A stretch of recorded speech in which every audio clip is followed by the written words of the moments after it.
अस्सलाम वालेकुम जी नाज़रीन, हम आए हैं बरकत मार्केट में और एक भाई है हमारे साथ और आज हमारा इनसे सवाल होगा। जी भाई अस्सलाम वालेकुम। वालेकुम सलाम। जी भाई क्या नाम है आपका? मेरा नाम सुभान। सुभान भाई, ठीक है। सुभान भाई कहाँ से ताल्लुक़ रखते हैं? मैं बेसिकली फैसलाबाद से हूँ। आप फैसलाबाद से हैं, ठीक है।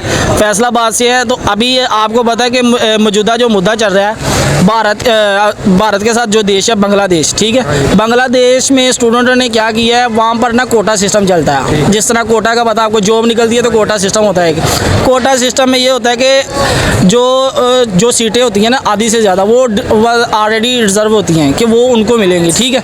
वहाँ पर ये सिस्टम चल रहा है कि वहाँ के जो फ्री फाइटर थे ना, जिन्होंने पहले बांग्लादेश था पाकिस्तान का हिस्सा, बांग्लादेश पाकिस्तान का हिस्सा था, तो अब बांग्लादेश जब आज़ाद कराया ना जिन बंदों ने, उनको कहते हैं फ्री फाइटर। वो फ्री फाइटर लोगों के लिए वहाँ एक गवर्नमेंट ने रूल बनाया था कि उनको जो गवर्नमेंट सीट होगी ना, उनको उसमें से हिस्सा दिया जाएगा, जो 40 से बढ़ के अब 56% हो गया था। तो मतलब 56% जो सरकारी रिकॉर्ड में था, मतलब 60% सीटें उनको जाती थी। फ्री फाइटर जो लोग थे उनकी आने वाली नस्लों को भी दे दी अब तक जो आ रही हैं। इसके खिलाफ वहाँ के स्टूडेंटों ने वहाँ पर एहतजाज किया कि भाई ये सिस्टम, कोटा सिस्टम नहीं चलना चाहिए, मेरिट में आना चाहिए, क्योंकि वहाँ पर लोग, दूसरे लोग भी मेहनती स्ट्रगल कर रहे हैं। आम पब्लिक के लिए सिर्फ 40%, उसमें से भी 10% या 30% सीटें बचती हैं उनके लिए।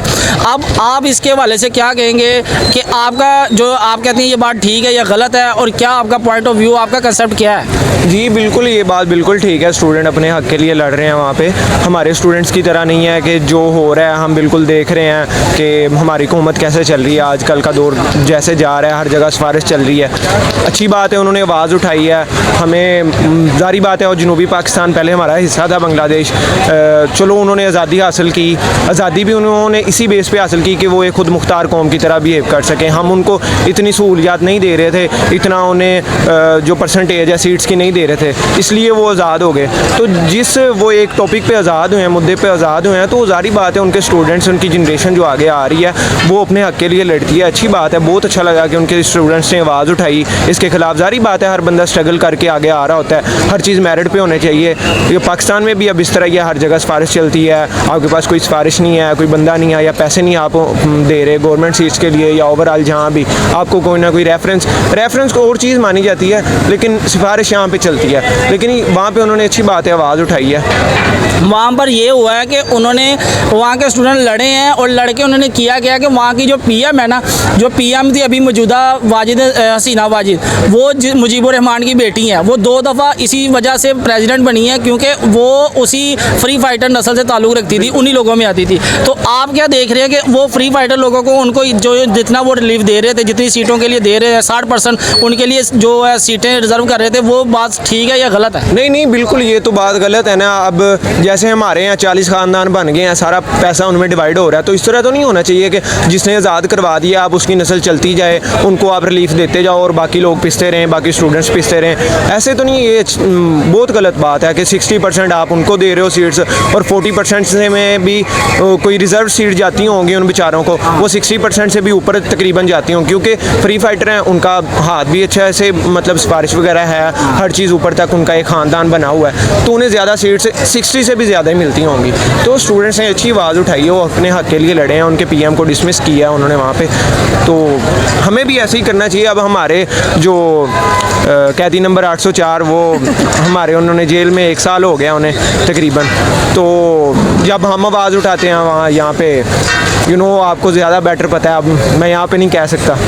नहीं तो अभी आपको क्या लग रहा है कि पाकिस्तान के जो स्टूडेंट हैं वो अपने लीडर के लिए निकले थे? पहले पाकिस्तान, आपको पता नया पाकिस्तान भी बना था, नए पाकिस्तान की क्या कंडीशन थी, वहाँ की जीडीपी आपको पता है कि हमारे मुल्क की जो ग्रोथ है वो इस टाइम किस स्टेज पे है? बिल्कुल बहुत ज़्यादा लो जीडीपी है, ग्रोथ रेट बहुत कम है, हमारा लिटरेसी रेट बहुत कम हो गया पहले से। हाँ ये है कि इमरान खान के दौर में हमने कुछ हद तक इम्प्रूवमेंट की थी, हमारे कर्ज़ों में कमी आई थी, हमें रिलीफ मिला था, उसके 3-4 काम बहुत अच्छे हैं। सारी बात है, एक बंदे को चलाने के लिए टीम चाहिए होती है, उसके बाद कोई इतनी अच्छी टीम नहीं थी, पुराने लोटे जो इधर उधर के ऐड हो के उसके पीटीआई में आए थे, चलो उस बंदे का थोड़ा बहुत साथ दे रहे थे, जितनी हद तक हुआ उसने अपनी कोशिश की है।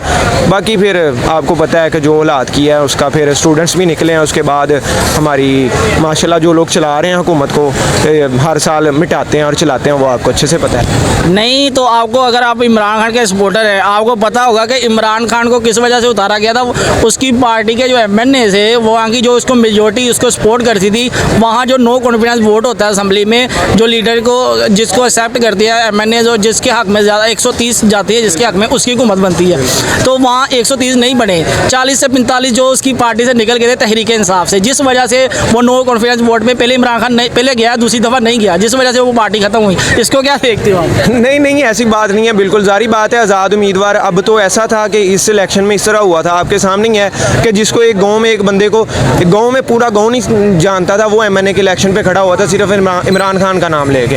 इमरान खान का वोट बैंक ही इतना था, उसने हर जगह से क्लीन स्वीप किया इन्हें। वो तो बाद में फिर जारी बात है, जिस बंदे को आप जहाँ पे, अब एक मिसाल है, मैंने बनाऊँ, ठीक है, कोई इतना स्ट्रॉन्ग बिलीव ही होगा कि मैं उसके साथ रहूँगा, मुझे पैसा जहाँ पे मुझे अपना फ़ायदा नज़र आएगा मैं वहाँ पे जाऊँगा, ना कि मैं किसी और का फ़ायदा सोचूंगा। यहाँ पे हर बंदा अपना फ़ायदा सोचता है, किसी दूसरे का फ़ायदा नहीं सोचता। अभी तक तो देखते हैं जब से पाकिस्तान बना है, जितने पाकिस्तान को अभी दोबारा 14 अगस्त पाकिस्तान का आज़ादी का दिन आने वाला है, आप क्या देखते हैं कि इतनी जो पाकिस्तान के जो आज़ादी के ईयर गुजरे हैं उसमें बेहतर लीडर कौन रहा है? आपके जो पसंदीदा लीडर है वो कौन सा रहा जिसने अच्छा काम किया और पाकिस्तान को आगे ले गया? बिल्कुल पसंदीदा लीडर इमरान खान ऑलवेज़, और उसके बाद हमारे लियाकत अली खान जो पहले ही बार